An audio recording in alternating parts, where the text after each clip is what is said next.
អូខេសួស្តីអ្នកនាងសូមស្វាគមន៍មកកាន់ Channel How to Do ហើយនេះគឺជាវីដេអូ Minecraft World Tour Minecraft World Tour នេះគឺខ្ញុំនឹងធ្វើការ tour the whole world របស់ខ្ញុំចង់ប្រាប់ទៅកាន់គ្នាយើងថាខ្ញុំបានធ្វើអីគេខ្លះចាប់តាំងពី episode ទី1រហូតមកដល់ episode ទី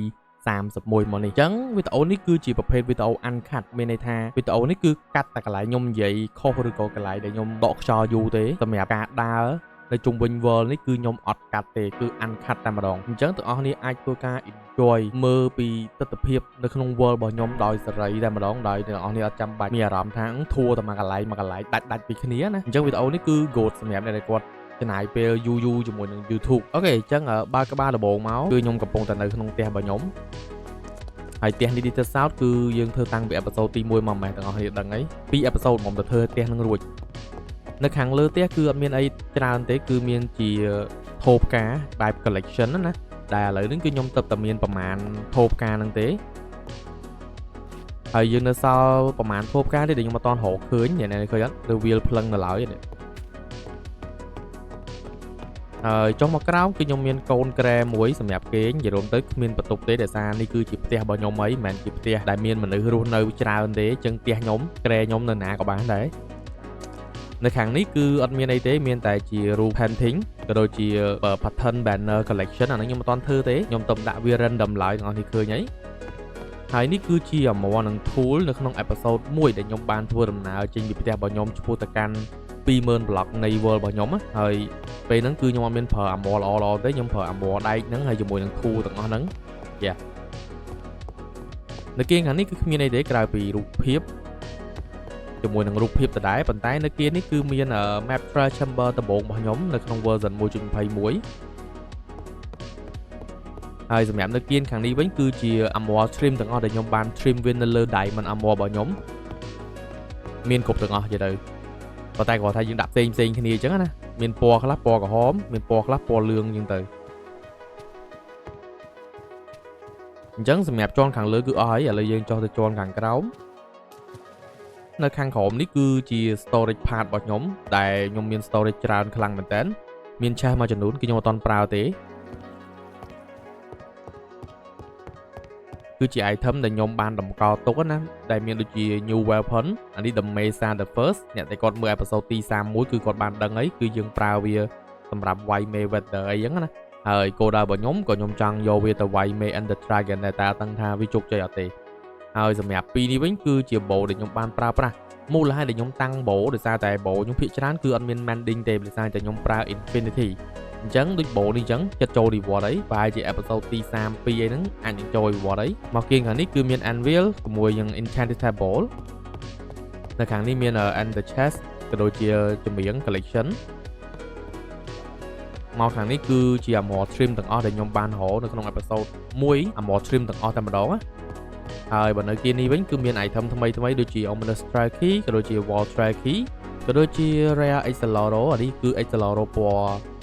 Y ដែលពិបាករកមែនតើនៅក្នុង Minecraft ហើយនៅគៀងខាងនេះវិញគឺមានរូបភាពអញ្ចឹងអត់មានអីទេនៅខាងក្រោមផ្ទះរបស់ខ្ញុំគឺតលាយវឹងតែម្ដងអត់ទាន់មានអីជាដុំកំពួនមើលទៅមានការតុបតែងអីអស្ចារ្យណាវាអត់ទាន់មានទេឥឡូវយើងមកខាងក្រោយផ្ទះដែលខ្ញុំមាន beacon ចំនួន4គ្រាប់បញ្ចូលគ្នានៅខាងឆ្វេងនេះគឺយើងមានម៉ាស៊ីនធុងសម្រាមរបស់យើងអត់ទៅមានសម្រាមទេនិយាយរំទៅតាំងពីមានម៉ាស៊ីនធុងសម្រាមមកគឺអត់សូវមានសម្រាម That's a good thing you know ហើយយើងដើរចូលមកខាងក្នុងនេះគឺជាសួនរបស់ខ្ញុំប៉ុន្តែសួននេះគឺវាមានតួនាទីមួយទៀតគឺជាសួនសត្វដូចគ្នាអញ្ចឹងនៅក្នុងនេះគឺសុទ្ធតែជាប្រភេទសត្វដែលខ្ញុំស្រឡាញ់ដូចជាអូដូចជាសេះឆ្អឹងសេះមានសាច់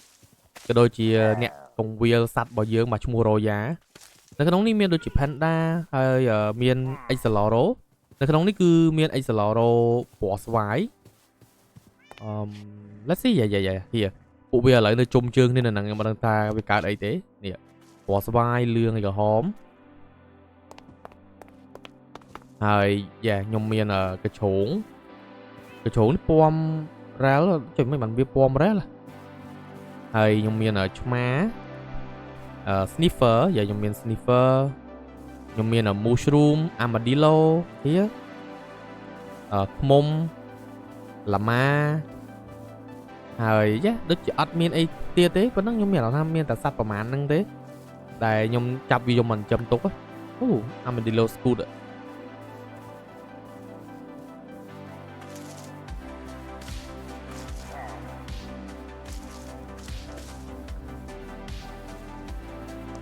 ហើយពេលដែលយើងដើរមកខាងនេះគឺមានជាបន្ទប់ទូចនេះបន្ទប់តាមពិតទៅសម្រាប់ចាប់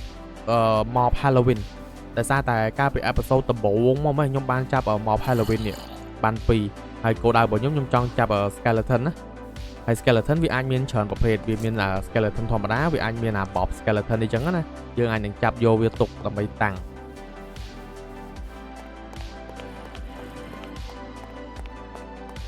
មកខាងនេះគឺមានផ្លូវច្រើនមានផ្លូវទៅនេះផងហើយមានផ្លូវទៅនេះផងផ្លូវនេះខ្ញុំទៅតាមក្រោយឥឡូវខ្ញុំមកតាមនេះសិនអញ្ចឹងមកគៀនផ្ទះខ្ញុំនេះគឺអត់មានអីទេក្រៅពីស្ទួនផ្ការបស់យើងនៅជុំវិញផ្ទះ Yeah like that នេះគឺមកជុំផ្ទះរបស់ខ្ញុំអី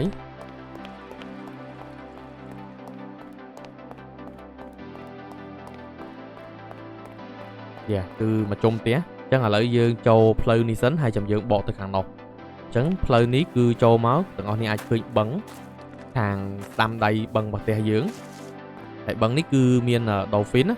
ប៉ុន្តែគាត់ថាឥឡូវហ្នឹងអត់ឃើញនៅទីណាទេវិញដូចឃើញ load ដូចដឹងតែមាន dolphin នៅក្នុងហ្នឹងអញ្ចឹងដើរមកមុខនេះមកគឺអ្នកនាងនឹងបានឃើញ nether portal ធំមួយ nether portal នេះគឺយើងធ្វើចេញពី building ដែលខ្ញុំដកចេញពី ancient city មកយើងវាធំចឹងហ្មងហើយចូលមកខាងក្នុងគឺអត់មានអីទេមានតែក្បាល Ender Dragon ក៏ដូចជា Trick Stone ហើយមូលហេតុដែលមានក្បាល Ender Dragon នៅសារនៅខាងក្នុងគឺយើងមាន End Portal ចំនួន2គ្រាប់នៅខាងក្នុងហ្នឹងយើងអាចធ្វើដំណើរទៅ The End ភ្លាមតែម្ដងក្បែរផ្ទះបើអ្នកដែលគាត់ចង់ដឹងថាខ្ញុំយក End Portal ហ្នឹងមករបៀបម៉េចអាចធ្វើការចូលទៅ check មើល episode ចាស់របស់ខ្ញុំបាននៅ channel ដើមរបស់ខ្ញុំណាហើយនេះគឺ Rare រថភ្លើងដែលចេញពី Nether Portal មកយើងនេះដូចទៅណាទៅភូមិហ្នឹងមើលទៅអញ្ចឹងមកចំហៀងនេះគឺអស់ហើយអញ្ចឹងខ្ញុំទៅមកចំហៀងទៀត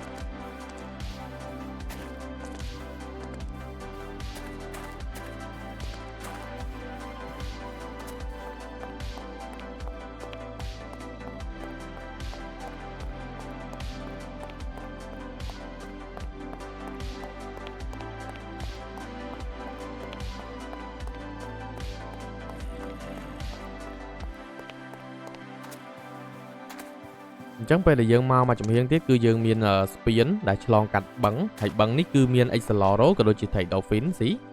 អញ្ចឹង Trade Dolphin នេះគឺវាអត់ despawn ទេដោយសារតែខ្ញុំបាត់ name tag អីអញ្ចឹង that's a good thing វាអាចឈៀលនៅក្នុងបឹងយើងរហូតណាហើយពេលដែលយើងដើរទៅចូលផ្លូវនេះគឺយើងចូលទៅកាន់ទីតាំងមួយកន្លែងទៀតអានេះនៅក្រោមភ្នំអាលើនេះគឺភ្នំទាំងអស់នេះគឺមានរូបចម្លាក់ខ្ញុំណានៅលើភ្នំអានេះចូលទៅក្រោមភ្នំអញ្ចឹងចូលមកទីតាំងនេះគឺជារោងសេះរបស់យើងរោងកង្វាលសេះក៏ដូចជាកន្លែងវឹកហាត់របស់សេះហើយក៏ដូចជាទីលានរបស់សេះផ្ទាល់ដែលកន្លែងយើងអាចធ្វើការប្រណាំងសេះបានណាអានេះនៅពេលដែល version ក្រោយទៅជាមួយនឹងមានការ update បន្ថែមទៀតវាអត់ wheel អញ្ចឹងឯទៀតមានសេះប្រណាំងមែនតែនហ្មងនៅ version ក្រោយហើយមានការកប់តែងតិចតួចនៅជុំវិញហ្នឹងយើងចុះមកក្រោមមកយើងមានកន្លែងសេះក្រៅសេះហើយ villager សម្រាប់ trade យក sandal ខ្ញុំស្ដាយដែរដែល version ក្រោយគឺគេបាន add បញ្ចូលឲ្យ sandal ហ្នឹងធ្វើការក្រាស់បានខ្ញុំអត់ចង់ឲ្យ Minecraft ដាក់ឲ្យ sandal ហ្នឹងក្រាស់បានទេព្រោះយើងអាច trade ជាមួយ villager បាន see that យើងត្រូវការតែ6 emerald ទេហើយកន្លែងនេះអ្នកនេះឃើញបកគោហ្នឹងគឺជាកន្លែងដែលយើងធ្វើការតេស្តទៅលើកម្ពស់របស់សេះថាសេះហ្នឹងវាលោតបានកម្ពស់ណាអញ្ចឹងណាវាមាន3 block វាមាន2 block កន្លះហើយអញ្ចឹងទៅហើយបើនៅគៀននេះវិញគឺជាកន្លែងតេស្តល្បឿនសេះចាប់ពីល្បឿនទី1រហូតដល់ល្បឿនចុងពោចគេ16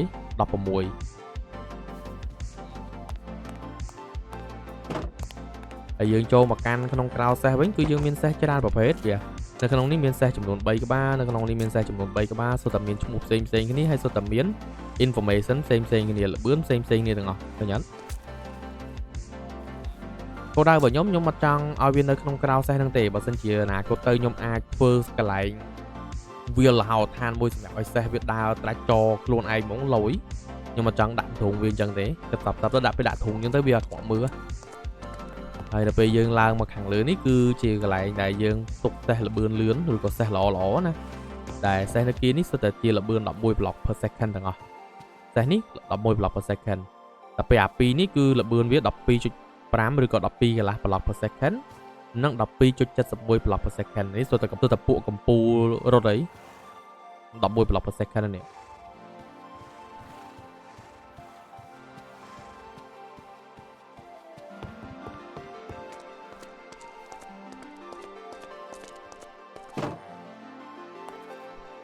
ចឹងអស់ហើយសម្រាប់នៅខាងក្រោយភ្នំនេះយើងនឹងឡើងទៅលើភ្នំដើម្បីប្រាប់គ្នាយើងថានៅលើភ្នំនឹងមានគេខ្លះ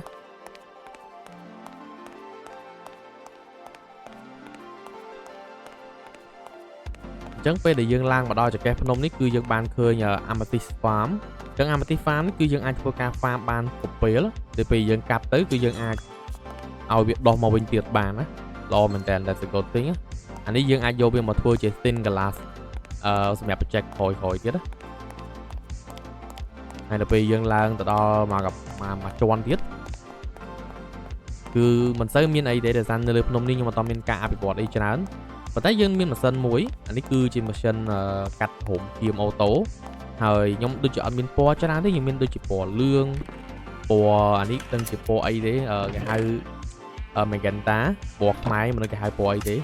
ពណ៌ខ្មៅពណ៌ខៀវបៃតងក្រហមហើយនឹងផ្កាឈូកចឹងទៅហើយនៅក្នុងនេះគឺមានច្រើនមែនតើខ្ញុំអត់ទាន់ប្រើវាទេអត់ដឹងថាយើងយកវាទៅធ្វើអីគេខ្ញុំអត់ទាន់ដឹងទេអានេះគឺជាម៉ាស៊ីនដែលយើងយក concrete powder ទៅបំលែងទៅជា concrete ហើយនេះបន្ទប់ AFK ហើយយើងចូលមកកាន់រូបចម្លាក់របស់ខ្ញុំរូបចម្លាក់នេះនៅក្នុងហ្នឹងគឺមានផែនទីនៃ world របស់ខ្ញុំតែអត់ទាំងអស់ទេ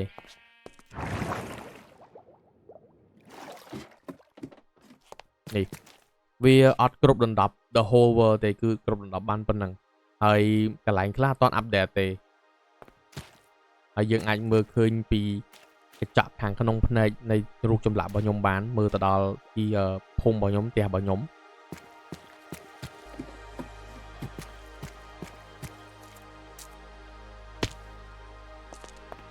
អញ្ចឹងនៅខាងលើនេះអស់ហើយយើងធ្វើដំណើរទៅមុខទៀត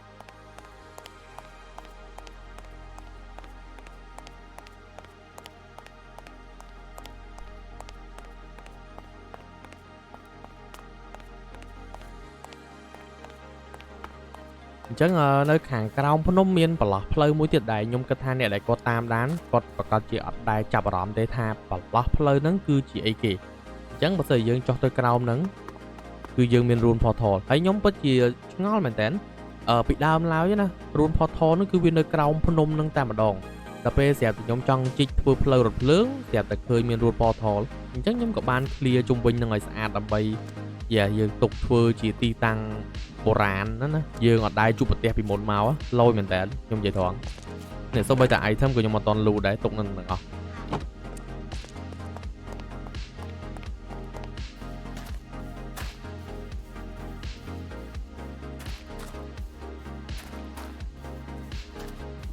អញ្ចឹងពេលដែលយើងដើរមកដល់កន្លែងនេះយើងមានផ្លូវចំនួន2ផ្លូវទី1យើងទៅផ្ទះមកកន្លែងទៀតហើយនេះគឺយើងឡើងទៅភូមិអញ្ចឹងខ្ញុំចូលមកធួផ្ទះតែនេះមួយទៀតចឹងបងប្អូនអ្នកដឹងទេនេះគឺជាផ្ទះឆ្កែរបស់យើងហើយមូលហេតុដែលឆ្កែវាមានផ្ទះដោយសារតែឆ្កែដែលនៅក្នុងហ្នឹងគឺអត់តិចទេគឺមានច្រើនហើយមាន variety ទាំងអស់តែម្ដងគ្រប់ variety ទាំងអស់ពីដែរពួកនេះយកអីវាអត់តដេកពួននេះវានៅដើរលេងនឹងឡើយចានៅគៀនផ្ទះនេះគឺមានបឹងមួយសម្រាប់ឲ្យពួកវាងូតទឹកបើសិនជាក្តៅចាហើយអានេះប្រឡោះចូលផ្ទះគេមានទឹកក្តៅរបស់គេអានោះទឹកត្រជាក់នេះទឹកក្តៅ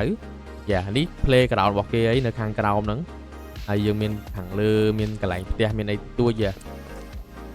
យល់ទៅគឺ fun ផ្ទះនេះគឺសម្រាប់ឆ្កែតែម្ដងមិនមែនផ្ទះសម្រាប់មនុស្សទេ that's it អ្នកនេះឃើញដូចជាមានតិចក្បាលតែនៅក្បែរទឹកមិញមកកភ្លុះពួកវានៅចូលចិត្តវាពួយរឿងទៅគឺចូលចិត្តនៅក្បែរទឹកមែនតើដោយសារវានៅក្បែរទឹកវាត្រជាក់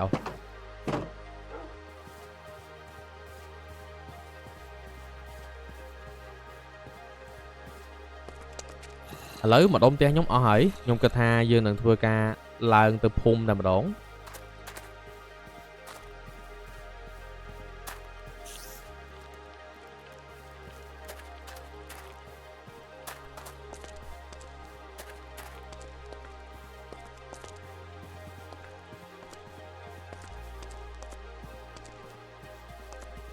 ដូច្នេះភូមិដែលទាំងអស់នេះកំពុងតែឃើញនៅខាងមុខខ្ញុំនេះគឺជា Red Phoenix Village ឬក៏ភូមិហង្សក្រហមដែលជាឈ្មោះដើមរបស់ខ្ញុំអីខ្ញុំប្រើវាសម្រាប់ដាក់ឈ្មោះឲ្យភូមិហ្នឹងហើយមានផ្លូវទៅជុំវិញភូមិហ្នឹងទៀតហើយមានវត្ថុច្រើនមែនតើនៅក្រៅនៅជុំវិញភូមិហ្នឹងប៉ុន្តែយ៉ាខ្ញុំធ្វើការធួចូលទៅក្នុងភូមិហ្នឹងមុនអានេះគឺប្រឡោះដែលយើងអាចធ្វើការដើរទៅខាងក្នុងលបងបានព្រោះលបងនេះវាក្រាស់ណាហើយយើងអាចធ្វើការឡើងតាមចដានដើម្បីឡើងមកខាងលើទីយើងអាចល្បាតនៅខាងលើបានហើយទាំងអស់នេះក៏អាចឃើញពីភូមិនៅខាងក្នុងនោះដែរគឺរូបរាងដើមទាំងអស់ខ្ញុំមានទៅខ្ញុំបានកែប្រែតាណាទេនេះចូលមកដល់គឺយើងមានផ្ទះ villager ហើយជាមួយនឹងម៉ាញនេះគឺខ្ញុំបានអាប់ដេតច្រើនមែនតើនៅក្នុងម៉ាញហ្នឹងចាំមើលចាំពេលដែលខ្ញុំអាចចុះទៅបានខ្ញុំនឹងចុះទៅចឹងនេះគឺជាផ្ទះគោលរបស់ខ្ញុំទាំងអស់នេះគឺផ្ទះនេះវាប្លែកពីគេដោយសារផ្ទះហ្នឹងគឺជាផ្ទះរបស់ខ្ញុំផ្ទះដែលនៅក្នុងភូមិណានេះកន្លែងប្រជុំជើងគ្នាអូមានស៊ុំប៊ីទៀតបាត់ Iron Golem ទៅណាអស់លេងហើយអានេះគឺជាកន្លែងផលិត villager ឬក៏ខ្ញុំហៅ villager breeder យើងមាន2យ៉ាហើយរាល់ថ្ងៃហ្នឹងគឺ villager មានច្រើនមែនតើនៅខាងក្រោមហ្នឹងអានេះគឺជាកន្លែង trade stick trade ជាមួយនឹងពួក fletcher ហើយកន្លែងនេះគឺ cleric room ឬក៏យើង trade យក XP ហើយអានេះគឺ iron farm និយាយមែន world របស់ខ្ញុំមានតែ iron farm នឹងមួយគឺខ្ញុំអត់ត្រូវការទៅ mine iron សោះមានតែម៉ាស៊ីននឹងមួយគឺរស់ហ្មងហើយនេះគឺជាបន្ទប់ធំជាងគេមួយចំណោមបន្ទប់ទាំងអស់គឺកន្លែង trading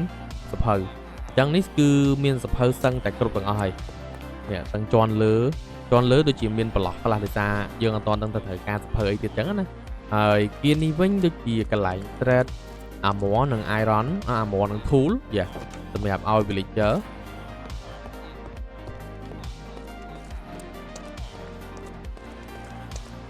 នេះផ្ទះ villager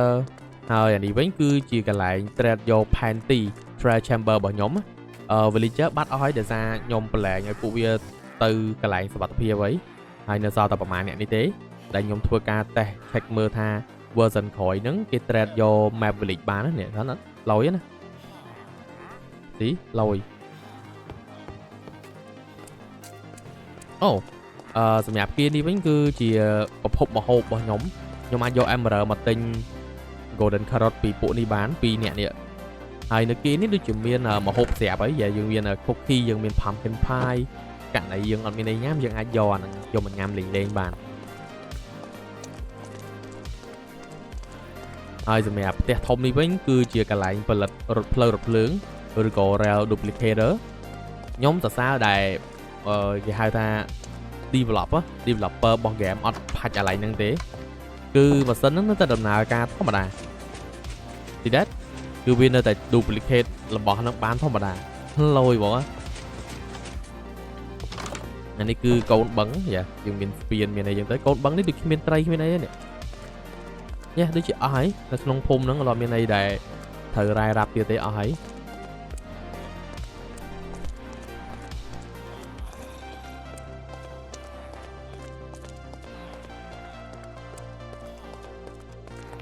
ចឹងតែពេលចេញមកក្រៅគឺអ្នកនេះឃើញមានអាគារធំមួយគឺជាកន្លែង farm sugar cane និង bamboo នេះ farm sugar cane និង bamboo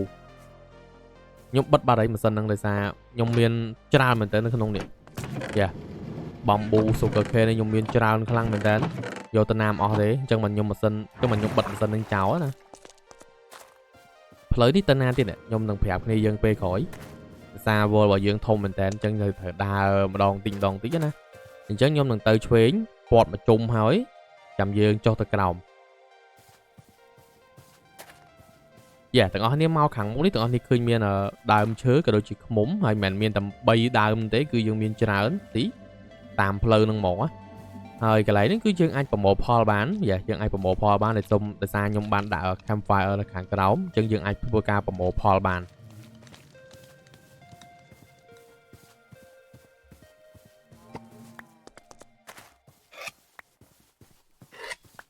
យើងមានច្រើនទៀតខ្ញុំដូចជារៀបអានឹងយូរហើយតែខ្ញុំមិនដែរប្រាប់គ្នាយើង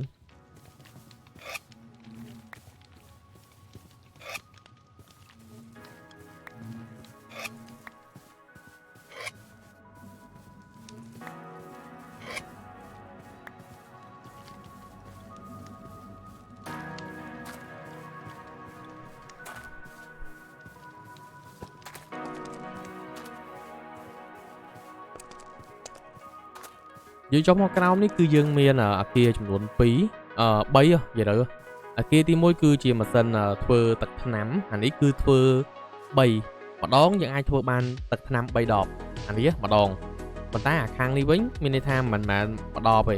គឺយើងអាចធ្វើបានច្រើនដបនិយាយរួមទៅគឺវាខុសគ្នាប៉ុណ្ណឹងហើយនៅខាងមុខនេះគឺជា sand duplicator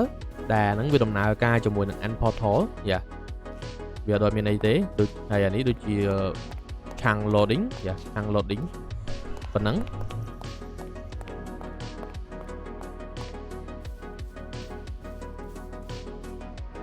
បើអ្នកនេះចង់ឃើញក្នុងម៉ាស៊ីនហ្នឹងទៀតខ្ញុំអាចបើកមើលបាននេះ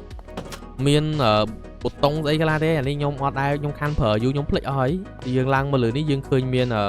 construction ជាច្រើនមាន hopper មាន minecart មាន redstone ឯណានេះ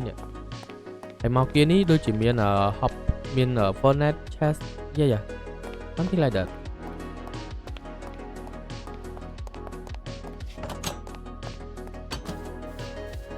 ហើយម៉ាស៊ីននេះមែនម៉ាស៊ីននេះខ្ញុំចូលទៅខាងក្នុងនេះបានដូចគ្នានេះជើងចូលតាមនេះconstruction នៅក្នុងម៉ាស៊ីននេះដូចជាមិនសូវមាន hopper អីច្រើនណាទេយើងមានតែ repeater មានអូស្អីខ្លះនេះ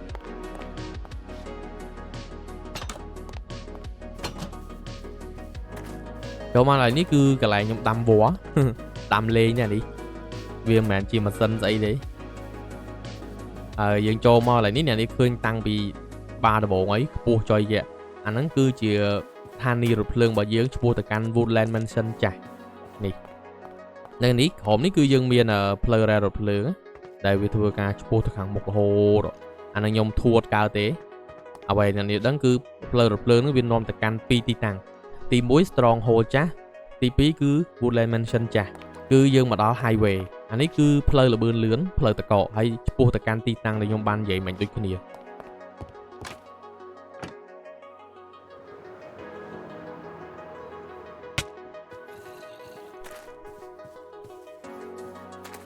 អានេះគឺផ្លូវចេញមួយទៀតនៃភូមិយកតាមម្ដងនេះមានផ្លូវបំបែកជា2ប៉ុន្តែខ្ញុំនឹងទៅតាមភ្នំនេះហើយយើងឆ្ពោះទៅខាងនោះហ្មងអានេះគឺផ្លូវកាត់ឡើងទៅលើភ្នំផ្លូវតូច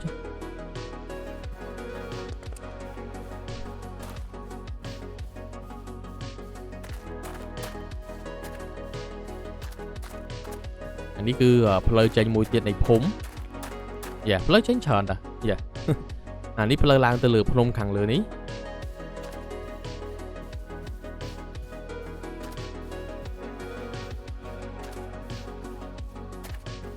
អានេះឡើងលើភ្នំសិនអញ្ចឹងពេលដែលឡើងមកលើភ្នំនេះគឺយើងមានម៉ាស៊ីនជាច្រើនដែលខ្ញុំចង់ណែនាំគ្នាយើងដូចគ្នាម៉ាស៊ីនដែលទាំងអស់នេះកំពុងតែឃើញនេះគឺជា string duplicator ម៉ាស៊ីនផលិត string ឬក៏ផលិតខ្សែអានេះគឺជា auto furnace សម្រាប់ smoker និង blast furnace មានតិចមែនតើដោយសារតែ space យើងវាទូចអានេះគឺ lava farm ដែលយើងប្រើ dripstone ដើម្បីឲ្យវាហូរចូល cauldron ហើយយើងអាចធ្វើការប្រមូលវាបានទី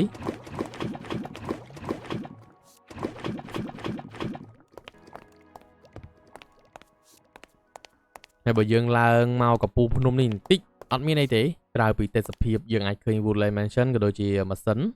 ហើយនេះគឺជាម៉ាស៊ីនដូចគ្នាតែនេះមិនមែនម៉ាស៊ីនទេច្រឡំអានេះដូចជាកន្លែងយើងអាចស្ទូចត្រី AFK ខ្ញុំមិនសូវប្រើហ្មងទេ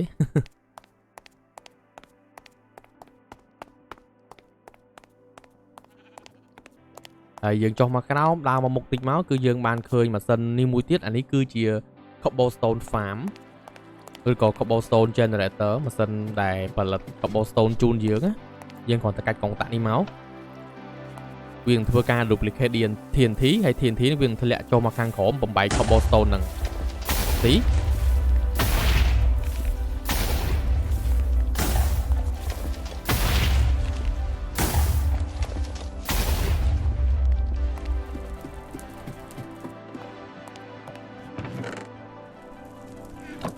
ហើយនៅគេនេះវិញគឺជាម៉ាស៊ីន auto furnace ធម្មតាវារើម៉ាស៊ីននេះគឺខ្ញុំអាសាប្រើមែនតើដោយសារតែវាអាចធ្វើការដុតថ្មដុតខ្សាច់បានឲ្យយើងងាយស្រួលហើយលឿនរហ័សទៀតណា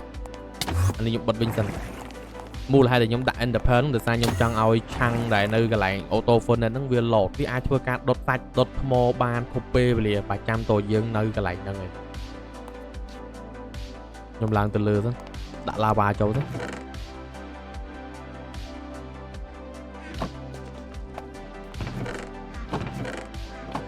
យ៉ាប់នៅលើភ្នំនេះអស់ហើយតោះឥឡូវយើងទៅមកខាងនោះទៀតប៉ុន្តែខ្ញុំនឹងចុះទៅតាមផ្លូវកាត់របស់យើងផ្លូវមានច្រើនមែនតើខ្ញុំអាចដើរតាមព្រំភ្នំនោះក៏បានតែយើងដើរតាមនេះវិញ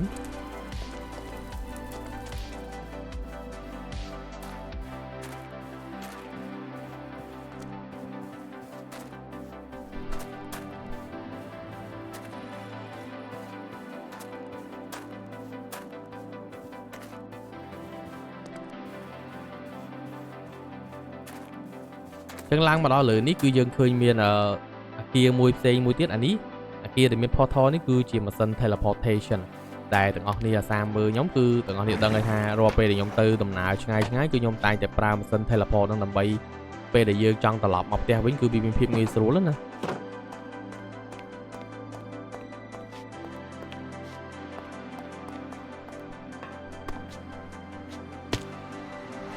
ហើយពេលដែលយើងចេញមកកន្លែងនេះគឺយ៉ាប់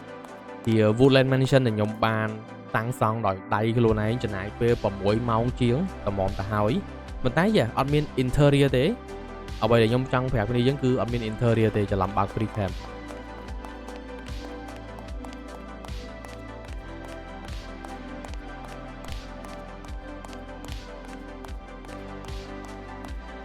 នេះ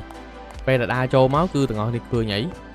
អាហ្នឹងអត់មាន interior ផងយើងសង់6ម៉ោងជាងតម្រាំតែមាន interior ទៀតចុយយាតែពេលដែលយើងឡើងទៅដល់ខាងលើគឺនឹងមានបន្ទប់មួយនេះបន្ទប់ធំមួយហើយបន្ទប់នេះជាបន្ទប់អីគេគឺជាបន្ទប់ Infinity Room នេះមូលហេតុដែលខ្ញុំបើក shader ទាំងអស់នេះឃើញវា pro គេគឺវាតិចទីអស់ហើយនេះមើលមកមានអារម្មណ៍ថាមិនមែន Infinity Room ហ្នឹងឃើញជាងឃើញអីហ្នឹងប៉ុន្តែតែពេលដែលខ្ញុំបិទ shader អ្វីគ្រប់យ៉ាងគឺមានតែពណ៌ប្រផេះខ្ញុំដើរទៅណាក៏មានតែពណ៌ប្រផេះហ្នឹងដែរ See that nothing else នេះឃើញអត់គឺខ្ញុំកំពុងតែដើរគឺមានអីទេអញ្ចឹងនេះគឺគេហៅថាបន្ទប់អត់ដែនកំណត់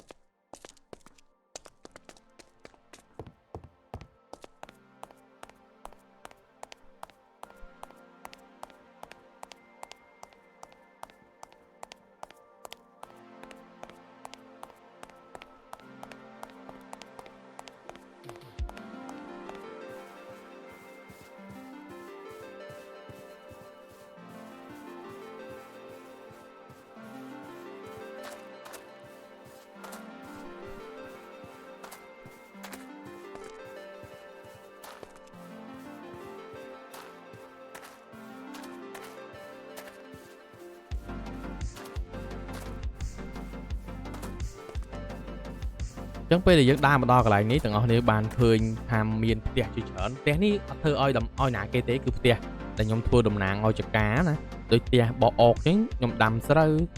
ផ្ទះបោះ Crimson ខ្ញុំដាំ Berry ផ្ទះ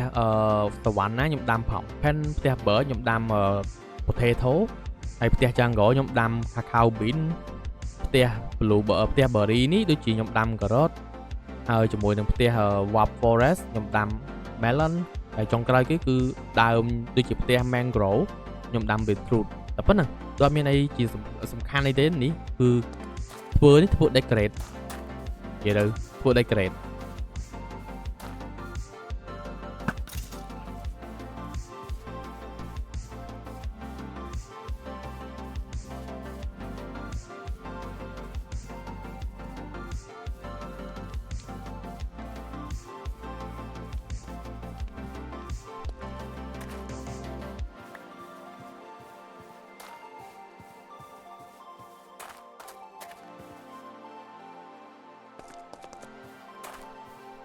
ទាំងអស់នេះឃើញស្ពាននៅខាងមុខនេះហ៎ស្ពាននេះនឹងនាំអ្នកទាំងអស់គ្នាទៅកាន់ភូមិថ្មីមួយទៀតរបស់ខ្ញុំដែលគេហៅថាភូមិភីរ៉ាឬក៏ភូមិពីរ៉ាមីតនៅខាងមុខ អញ្ចឹងយើងត្រូវការដើរឆ្លងស្ពានហ្នឹងហើយស្ពាននេះខ្ពស់មែនតើណាស្ពាននេះគឺខ្ពស់ទាំងអស់នេះឃើញហើយនៅខាងក្រោមគឺមានតែដីឲ្យទឹកទេ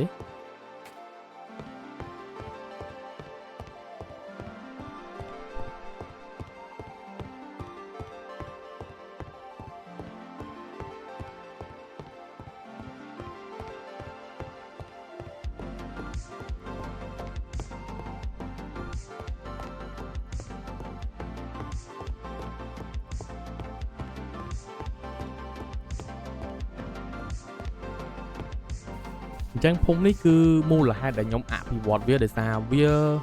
នៅ unique ហ្មងវានៅលើកោះបែប unique ទាំងអស់នេះខ្ញុំអាចបើកជា map ឲ្យទាំងអស់នេះឃើញគឺវានៅលើកោះនេះទាំងអស់នេះកំពុងឃើញហ្នឹងគឺភូមិហ្នឹងវានៅលើកោះដ៏ធំហ្នឹងតែម្ដងអញ្ចឹងខ្ញុំពិតជាមើលមកខ្ញុំចាប់អារម្មណ៍មែនតើខ្ញុំក៏ធ្វើការអភិវឌ្ឍភូមិហ្នឹងឲ្យវាមានសក្តានុពលឡើងវិញតែម្ដងហើយអាផ្ទះស្រួចនេះគឺផ្ទះរបស់ខ្ញុំផ្ទះស្រួចនេះផ្ទះរបស់ខ្ញុំ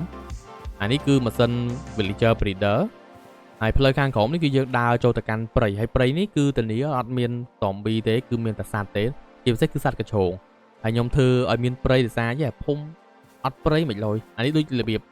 ព្រៃសម្រាប់ឲ្យ villager ទៅបរបាញ់អញ្ចឹងណាយើងគ្រាន់តែ pretend ទេហើយយើងចុះមកក្រោមបន្តិចមកគឺយើងឃើញថាមានម៉ាស៊ីនច្រើនហើយមានផ្ទះធំមួយទៀតនេះគឺជា pumpkin farm ហើយនិង melon farm automatic ខាងក្រោមនេះគឺជា villager farm ដែលយើងអាចធ្វើការឲ្យពួកនឹងបោះអវ៉ាន់ឲ្យយើង automatic តែម្ដងតាមរយៈការ farm របស់ពួកគាត់មានដូចជា wheat potato ការ៉ុតហើយនៅខាងក្រោមនេះគឺជា villager trader ហើយពីច្រើន villager ទាំងអស់នេះសុទ្ធតែជាប្រភេទ villager trade farmer ទាំងអស់ដែលយើង trade យក emerald យើង trade យក food source របស់យើងជារួមទៅម្ហូបឬក៏ golden carrot ពីច្រើនខ្ញុំអាសាមកយកឡើងហ្នឹងដោយសារយើងមាន farmer ច្រើនសុទ្ធតែ farmer ទាំងអស់ផ្លូវគៀននេះគឺផ្លូវចេញមកក្រៅកោះព្រោះគៀនកោះនេះខ្ញុំមានផែតូចសម្រាប់យើងចង់ដឹកអីមកតាមផ្លូវទឹកយើងមានផែតូចចឹងបន្ទាប់មកពេលដែលយើងចេញពីក្រៅភូមិគឺយើងមានឃើញពីរ៉ាមីតមួយនេះជាមូលហេតុដែលភូមិហ្នឹងគេហៅ Pira Village ឬក៏ភូមិ Pyramid ណាអញ្ចឹងនៅក្នុងពីរ៉ាមីតហ្នឹងគឺយើងមានព្រះអង្គគោបាទទីសក្ការៈបូជាកន្លែងទីសក្ការៈបូជានេះគោរស់មែនតើណាគោនោះវានៅកន្លែងនឹងរហូតវាទៅណាហើយមូលហេតុគឺយើងចងខ្សែវាជាប់នៅនឹងយើងតំណាងថាជាព្រះគោបាទព្រះគោតំណាងឲ្យភូមិពីរ៉ាមីតអានេះវាគ្រាន់តែជាការប្រឌិតទេណាអត់មានន័យណាលើកអីគេចាក់ស្ដែងទៅនឹងជីវិតពិតមានបកោបកែវហ្នឹងអត់ទេណាអ្នកមានពាក់ព័ន្ធមួយអាជីវិតពិតទេណាជាការប្រឌិតរបស់ខ្ញុំអញ្ចឹងខំថាកុំឲ្យមានអ្នកយល់ច្រឡំថាប្រូយកបកោបកែវមកលេងសើចណូនេះគឺជាការប្រឌិតរបស់ខ្ញុំទេខ្ញុំមិនមានយកបោះខ្មែរយើងមកលេងសើចទេអញ្ចឹងម្ដុំនេះគឺអស់ហើយខ្ញុំត្រូវដើរត្រឡប់ទៅវិញប៉ុន្តែខ្ញុំគិតថាផ្លូវដើរមកវិញអ្នកនាងមើលឃើញហើយអញ្ចឹងខ្ញុំគិតថាខ្ញុំនឹងធ្វើការហោះទៅតែម្ដង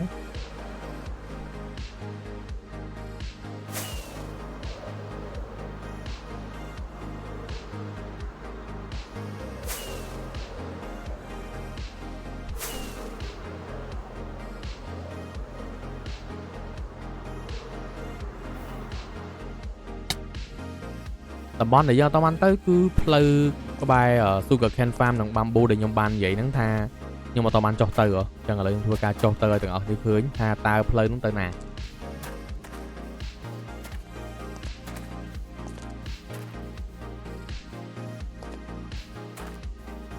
អញ្ចឹងផ្លូវនេះគឺនាំទៅ farm ថ្មីប្រហែលកន្លែងនៅលើទឹក farm ដែលវាអាចធ្វើនៅលើទឹកអត់ធ្វើលើដី farm ទាំងអស់ហ្នឹងដែលទី1គឺ farm mob អានេះ mob farm ទាំងអស់គ្នាខ្ញុំទាំងអ្នកមើលឃើញអត់ទេ let's see ផ្លូវយ៉ាងអត់ទេវាអត់មានអី necessary ទេអានេះគឺជា mob farm អញ្ចឹងfarm នេះគឺវា produce ដូចជា rotten flesh ព្រួញឆ្អឹងហើយនឹង string spider eye sometimes ហើយ gun powder យល់ទៅ gun powder គឺខ្ញុំយកចេញពីម៉ាស៊ីន mob farm នឹងមកហើយអាកពូលនេះគឺអានេះអត់មានប្រយោជន៍ទេអានេះ XP farm mod របស់ខ្ញុំXP farm នេះតាំងពីដំបូងមកម៉េះអត់ទាន់មាន Enderman farm គឺខ្ញុំប្រើ XP farm ហ្នឹងហ ហើយអាខាងមុខដែលទាំងអស់នេះឃើញភ្លឺហ្នឹងគឺជា Red Farm ដែលវាដំណើរការនៅក្នុង version 1.20 ប៉ុន្តែនៅពេលដែលខ្ញុំឡើងមក version 1.21.5 នេះ Red Farm ហ្នឹងគឺវាលេងដំណើរការខ្ញុំក៏ទុកវាចោលអញ្ចឹងទៅខ្ញុំមិនដឹងធ្វើម៉េចហ៎យើងរើវាចោលក៏អត់មានន័យអីដែរអញ្ចឹងយើងមានទុកជាអនុស្សាវរីយ៍អញ្ចឹងទៅនៅក្នុង world យើង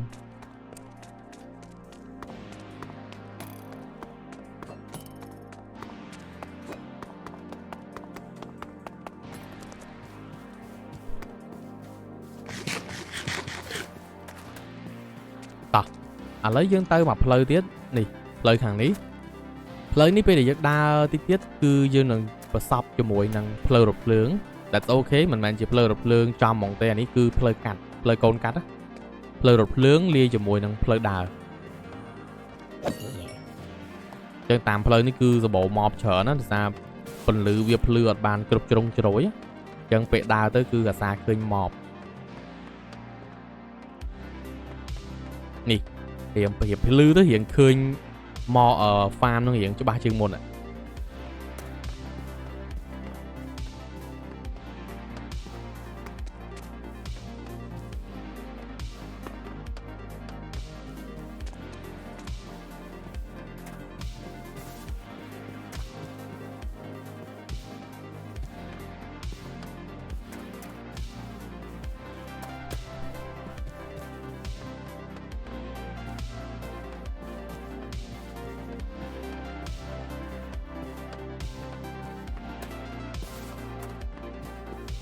ចឹងពេលដែលដើរមកតាមផ្លូវរហូតមកយើងឆ្លងស្ពានមកយើងបានឃើញកោះមួយមានផ្ទះមានដើមឈើជុំកន្លែងគេចេះបើអ្នកដែលគាត់បានតាមដានអេពីសូតខ្ញុំគឺគាត់បានដឹងហើយថានេះគឺជាផ្ទះរបស់ villager ដែលកម្រនៅក្នុង Minecraft ចឹងនៅក្នុងនេះគឺមាន villager jungle និង villager swarm ដែល villager ទាំងពីរនេះវាអត់ generate automatic នៅលើ world របស់យើងទេគឺយើងធ្វើការទៅរកដោយខ្លួនឯងហើយយើងយក villager ធម្មតាទៅព្រីតនៅក្នុង biome ហ្នឹងដើម្បីទទួលបានពពួក villager ហ្នឹងអញ្ចឹងមិនស្រួលទេណាមិនអាពីរក្បាលនេះអ្នកឃើញមាននៅលើកោះហ្នឹងស្រួលទេអាហ្នឹងគឺពិបាករកណាបើអាចចូលទៅមើល episode ខ្ញុំចុះ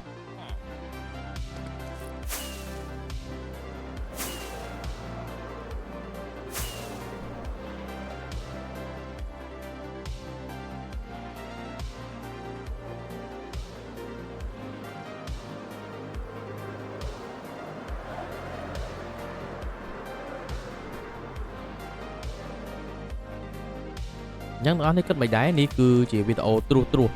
នៃ World Tour របស់យើងនៅ Overworld តាមពិតទៅមិនមែនមានតែនៅតំបន់ទាំងអស់ហ្នឹងទេគឺវានៅមានតំបន់ផ្សេងទៀតដែលនៅលើ map ដូចជាខ្ញុំអាចនិយាយត្រួសនៅក្នុងនេះហ្មងណាទី1គឺកោះ Weather នេះគឺជា Weather Island ឬក៏កោះ Weather ដែលជាទីតាំងខ្ញុំមកវាយ មេ Weather ដែលប្រើ Maze នេះ portal របស់ខ្ញុំអញ្ចឹងកោះហ្នឹងទៀតទៅអភិវឌ្ឍខ្ញុំនិយាយមែនទៀតអភិវឌ្ឍឯកោះហ្នឹងធ្វើជាកន្លែងគេហៅគេតំបន់ប្រវត្តិសាស្ត្រអានេះ Woodland Mansion ចាស់ហើយឃើញមាន station នៅហ្នឹងឯងអាផ្លូវរថភ្លើងដែលខ្ញុំបានប្រាប់ហ៎នេះឃើញមាន Ocean Monument ឯងឃើញមានដុំតូចនៅkiaនេះឯងអាហ្នឹងគឺ Stronghold យល់ទៅ Stronghold និង Ocean Monument នៅក្បែរគ្នាអញ្ចឹងមកខ្ញុំដក end portal ចេញហ្នឹងហើយសម្រាប់អានេះឃើញកោះនេះវាស្អាតទេហើយឃើញមានអាងទឹកឯងនេះគឺជា Exploro Island ឬក៏កោះ Exploro ជាកោះដែលធ្វើឲ្យខ្ញុំ suffer ជាមួយនឹង Exploro ខ្ទង់6-700 ក្បាលដើម្បីស្វែងរក Purple Exploro យ៉ានេះ portal របស់ខ្ញុំនេះអាងទឹកទីតាំងនៅ Nether និងទីតាំងនៅ The End អញ្ចឹងសម្រាប់អ្នកគាត់ចង់មើលអាហ្នឹងបន្ថែមខ្ញុំសង្ឃឹមថាវីដេអូនេះនឹងបាន like ឲ្យច្រើន view ឲ្យច្រើនមកខ្ញុំអត់កំណត់ប្រហែល like ប្រហែល view ទេខ្ញុំមើលជាក់ស្ដែងបើសិនជាអ្នកគាត់ចូលចិត្តប្រភេទ World Tour ដែលអត់កាត់ហ្នឹងគឺយ៉ាខ្ញុំនឹងធ្វើការបង្ហាញគ្នាយើងនៅ Nether និង The End មួយទៀតហើយវីដេអូចុងក្រោយនៅកតុយចុងក្រោយនេះខ្ញុំចង់បង្ហាញរបស់មួយយ៉ាងឲ្យគ្នាយើងឃើញ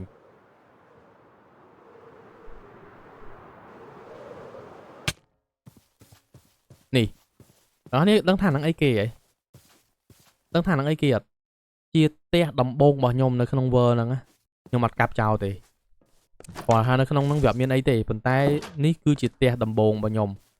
ការរស់នៅយប់ទី1យប់ទី2គឺខ្ញុំរស់នៅក្នុងផ្ទះហ្នឹងខ្ញុំអត់មែនទៅរស់នៅក្នុងអាផ្ទះធំហ្នឹងទេ អញ្ចឹងចង់ប្រាប់គ្នាយើងថាការចាប់ផ្ដើមរបស់មនុស្សវាចាប់ផ្ដើមចេញពីតូចមកអញ្ចឹងឃើញទេតម្រាំតែបាន world ដូចខ្ញុំគឺខ្ញុំចំណាយពេលចំណាយកម្លាំងខ្ញុំដាក់ពេលដាក់ចិត្តដាក់កាយធ្វើវាខ្លាំងណាស់តម្រាំតែបាន world ដូចសពថ្ងៃហ្នឹងចាប់ផ្ដើមដំបូងគឺពី1ហើយចាំទៅ10កុំចាប់ផ្ដើមពី10ហើយអត់ដឹងថា9 8 7 6ហ្នឹងគេធ្វើរបៀបម៉េចអញ្ចឹង that's not a good that's not a good thing សារដំណឹងរបស់ខ្ញុំមានប៉ុណ្្នឹងទេអរគុណមែនតើអ្នកដែលគាត់បានតាមដានតាំងពីចំណុច0ដល់ចំណុចនេះអញ្ចឹងយើងមានតែប៉ុណ្្នេះចាំជួបគ្នានៅវីដេអូក្រោយបាយបាយ